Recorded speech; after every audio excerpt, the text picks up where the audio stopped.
Hey friends, I'm here tonight to talk about how civil disobedience can affect social change.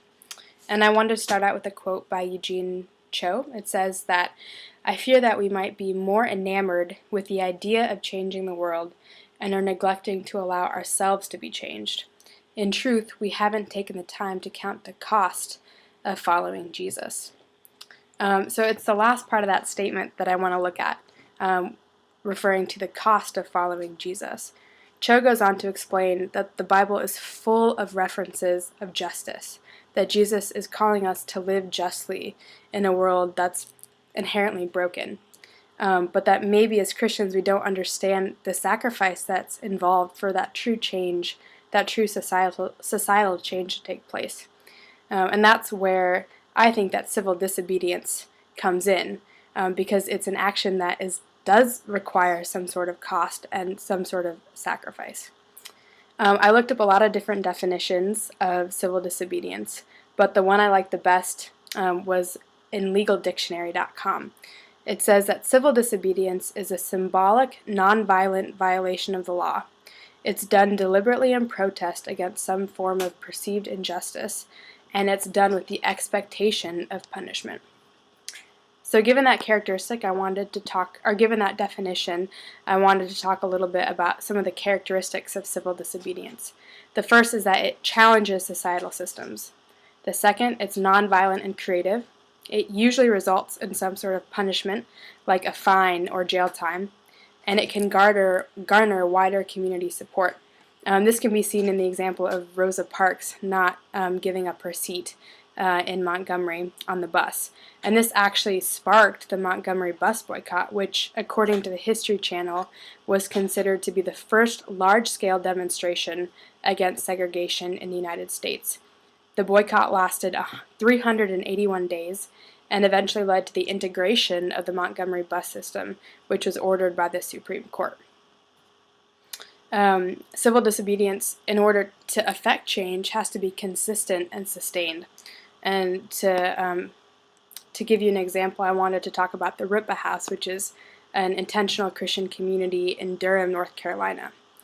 They decided that they wanted to protest the death penalty because they saw it to be in direct contrast to their Christian faith. So on the night that the 1,000th person in the United States was going to be killed, activists from the Ripa House went and knelt before the prison, essentially blocking the entrance so that witnesses couldn't enter the building. And they knew that if the witnesses couldn't enter, the execution wouldn't take place. So they were arrested. But that didn't stop them. They continued going to executions to protest the death penalty and were eventually each one was assigned a $5,000 bail and had to appear in court. So in court, they actually were able to talk to the judge about their faith and how their faith compelled them to take direct action against murder. They even invited theologian Stanley Hauerwas to the stand, and he explained that when Christian convictions run up against the systems of the world, Christians are compelled to get in the way. 6 months later, after this court date, the North Carolina Medical Board issued a statement saying it would be a breach of medical conduct and ethics for any physician to participate in an execution. But North Carolina requires a physician to be present when somebody is executed. So the result was a moratorium on the death penalty in North Carolina.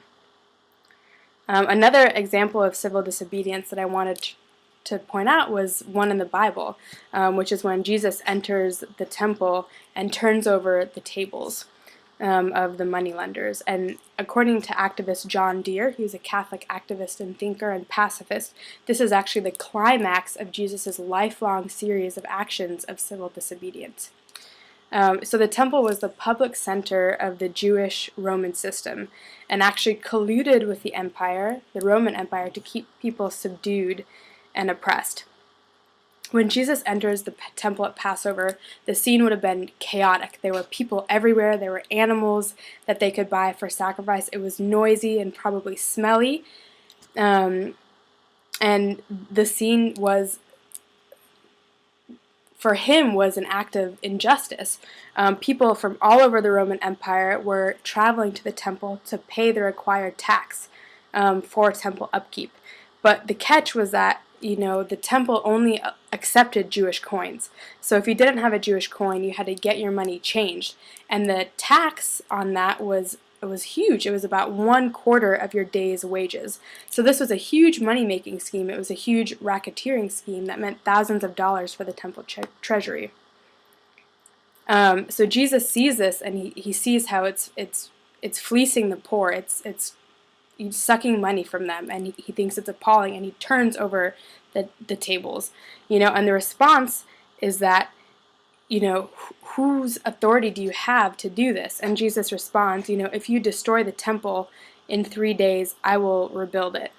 And I wanted to talk a little bit about the nuances of the words here. So theologian Bob Utley explains that the first word he uses for temple is heron, which means a physical building.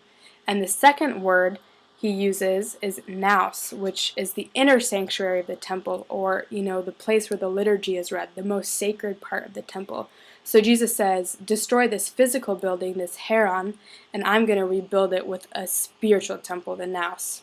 And this would have been seen as a direct threat to the Roman Empire, because he's essentially saying, I'm going to destroy the center of your political and economic powerhouse, in your empire.